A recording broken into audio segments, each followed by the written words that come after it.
and Lords podcast. Welcome to the Lord's Minute, our quick hit video series where we break down all the biggest happenings in gaming and beyond. I'm your host, April Prince, writer for Lords of Gaming, and with me today is Lord Sovereign.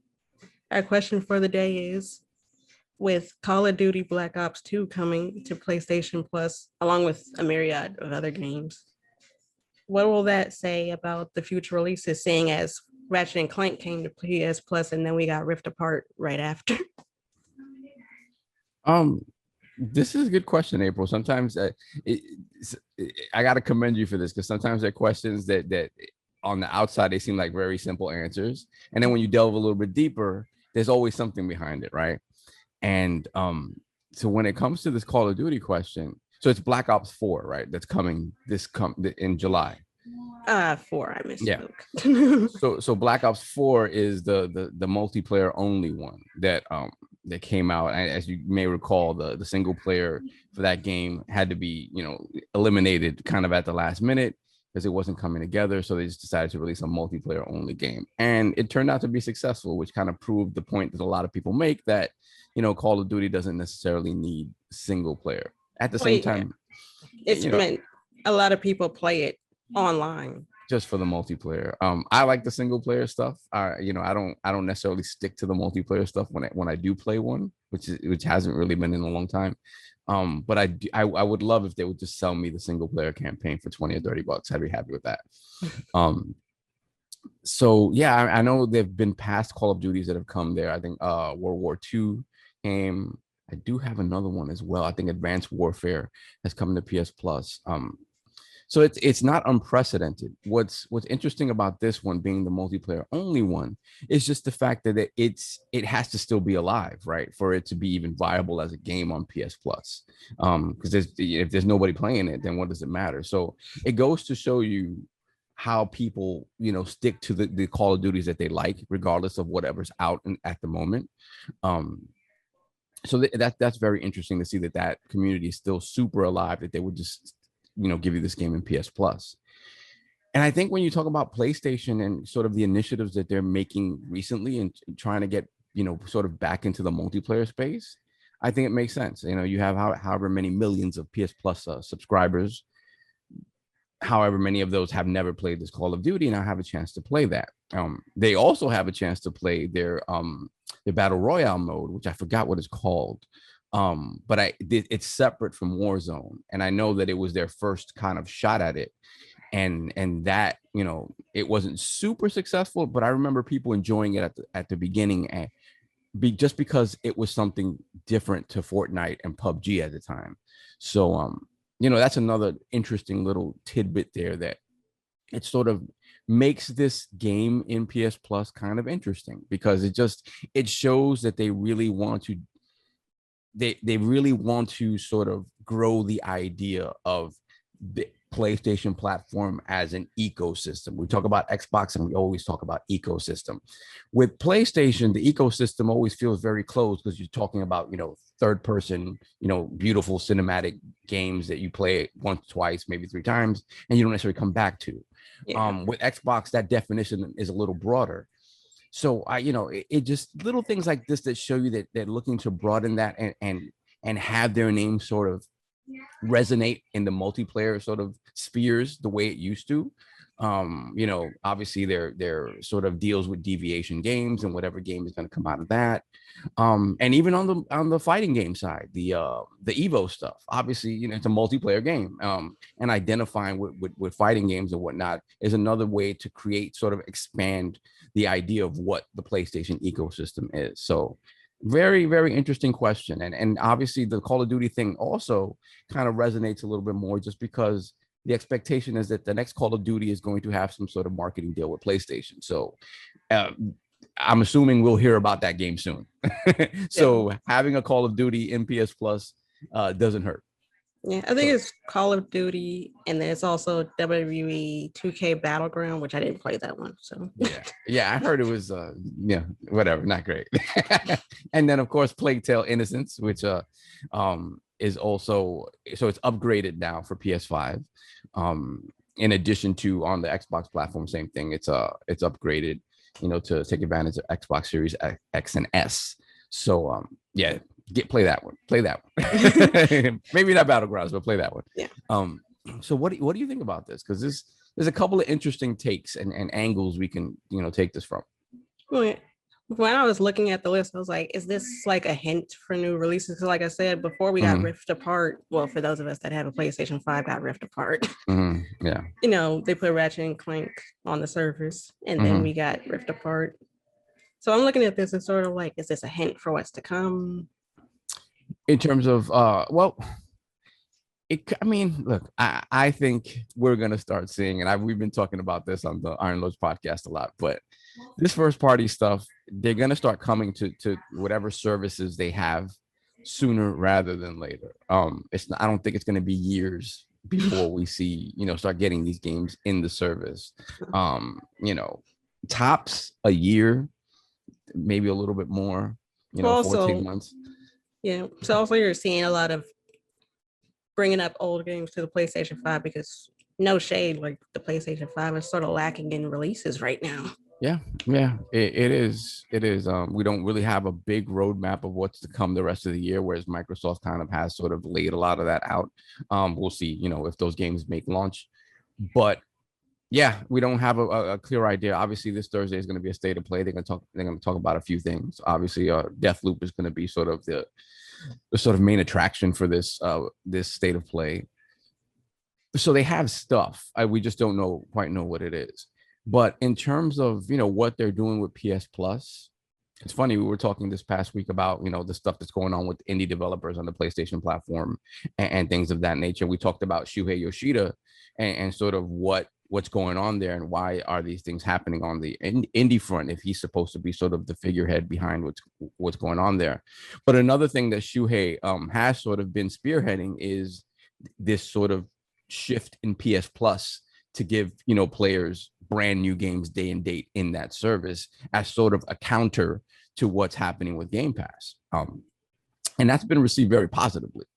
So I don't know, like to see kind of this shift of okay, we're gonna get new games in the PS Plus. When does that really start applying to first party games, right? When does that start applying to first party games in a meaningful way? And what I mean by meaningful is within that 6 month to a year window where there's still plenty of people who probably kind of on the fence about the game and just are waiting for a sale or something like that, or haven't bought it at launch. Because after that, excuse me, a lot of ways, excuse me, that vacation long too many margaritas and stuff. So yeah, it's very interesting to see where their thinking is and where they're going, and it's gonna be interesting because we just don't know. But what I do think and feel is what you feel is that these games are coming to these services, whether it be PS Plus or PS Now, sooner rather than later. And on the PS Now front, you see that they're adding more games that people kind of want. Like they just added Red Dead 2. They just added God of War and something else. So A Judgment is on there as well. So, these are games that are still, last couple of years, maybe some people haven't found their way to them, whatever the case may be. Now you have it in this service. So they've been continuing to make PS Now a more robust offering. So it's very interesting just because they're figuring out how to move forward with their services in a way that can kind of combat what Game Pass is doing. So it's fun to see. Yeah. And like you brought up earlier about the multiplayer, Xbox has always been the multiplayer console. If you're playing online, you've got an Xbox. You do. Yeah, you do. But back before, yeah, and right. And that's probably a narrative they want to start changing somewhat. I know, the PlayStation faithful have been, pining for SOCOM to come back, for Resistance Fall of Man to come back, even though that's primarily kind of a single player thing, but it did have a multiplayer mode. Those games like that I remember playing, and I love those games. I would love to see them come back, and I would love to see them do something different. I think we've talked about this in the past too. Like anything that they bring up that's new in the multiplayer space, I almost guarantee those games have to come out day and date on the PC. So, for that type of game, you're going to see that, that sort of parity between the console and the PC space. I think it needs to happen at launch to get the biggest player base you can possibly get. And even then, you can even, again, I would even go as far as to say maybe they throw it right into PS Plus right in the beginning, just to get as many players as possible on there. Yeah. You've seen what a player base can do for a game like an Outriders and stuff. Even a game like MLB The Show, which people who never played baseball said, oh, I'll try baseball. Even though even if they don't stick to it, the fact that it was in Game Pass allowed people just to give it a shot. And it probably found some new fans in that regard. So yeah, I think it's real interesting what they're doing with their multiplayer stuff. And I think it is telling when you have certain games that they put into PS Plus as sort of experiments to see how the public reacts to it and what kind of engagement it gets, especially for a game in Black Ops 4 that's a couple of years old. Because usually with Call of Duty, at least the impression I get, I don't know if you get the same impression, but it's like when the new one comes out, everybody abandons the old one. Yeah. That's kind of the way it feels, right? And if the new one happens to suck, maybe they do go back to the other one. And now you have the wild card in Warzone where some people just play Warzone. So yeah. Has Call of Duty ever had an outright flop? No, I think people always gravitate to aspects of Call of Duty and people, maybe some people didn't like Advanced Warfare, aspects of World War II, but outright flop? Nah, maybe back on the 360 days before they, when they were making the side ones and whatnot, and maybe one of those didn't hit as well or whatever, but the mainline stuff, nah. Call of Duty is like Madden in that way, where it's like never gonna not be successful. Yeah, even if it's not great that year. Yeah, it's but the thing about Call of Duty is it's not the only game in town, especially this year. So that's going to be interesting too as well. If we get, if we do get Halo Infinite releasing at the end of the year, it's going to be interesting to see how people, do they gravitate to that game just because the free to play multiplayer. So it's good that they have competition because it pushes them to do different things. So I want to see where they evolve Call of Duty, and I want to see how the multiplayer stuff evolves on the PlayStation platform, because I think, the competition coming from Xbox, from a lot of different directions is tough this year. Like Xbox is prepared; they're not unprepared like they were for the Xbox One generation. So, oh yeah, they definitely came out swinging. yeah. So it's going to be interesting. But any other thoughts on kind of why this multiplayer stuff is important on the PS Plus platform or just the PlayStation platform in general? Well, when I think about PlayStation, I think RPGs. So when they came out with like multiplayer, I think the closest they've had to a multiplayer boom, so to speak, is with like Mortal Kombat and like competition and stuff like that. But yeah, for sure. The fighting game stuff. That's why it felt like a perfect match for them to, jump in there and take over Evo, at least in a partnership. I know they didn't buy it outright, but someone else bought it with them. But yeah, I mean, for the past generation, the fighting game sort of space has been sort of defined on the PlayStation. They've been there regardless of the fact. So to have that definitely associated with the PlayStation brand, I think is good for them. And again, that multiplayer sort of centric community that you have that is obviously going to gravitate now to your console because of all the games that are on there and because of this tournament, it brings them back to a space where they used to be, where Microsoft sort of started to dominate in terms of generally in multiplayer. And the fighting game stuff has always sort of stayed on the Sony side. But again, it was always just more limited. I think with the Evo stuff now, I think you do look at, okay, how do we sort of get the PC community in on this as well? And, and obviously it being Evo, should Microsoft create another fighting game, the idea would be to bring them in as well, right? You want this to be a sort of all-encompassing thing. I hope their plan with buying Evo was not to, put them behind the wall garden. That'll be that. That doesn't make any sense to me. Especially considering the way Microsoft is doing stuff now. Like you want to have your products on as many platforms as possible, and have the reach be as far as possible. So I think that's what they're thinking of doing. They just have to get there a different way than Microsoft does. Microsoft just drops the bag, and PlayStation has to do it a little bit differently. But so far, It seems like they're making some smart moves. Yeah. What I was thinking about was like back when you had to like, do you still have to pay for online service with Xbox? I don't think you do. I think they changed that. No, yeah, they eliminated that. They Yep. eliminated that. But So when I think about like back when you did have to pay for Xbox Live, that was a great opportunity for Sony to swoop in and take up the multiplayer space. yeah, Because they're like, our service is free and you get multiplayer. yeah. The problem was that their service was free. Some of the stuff was inferior, like what for whatever reason, and sometimes that's just down to net code, specifically on a game to game basis.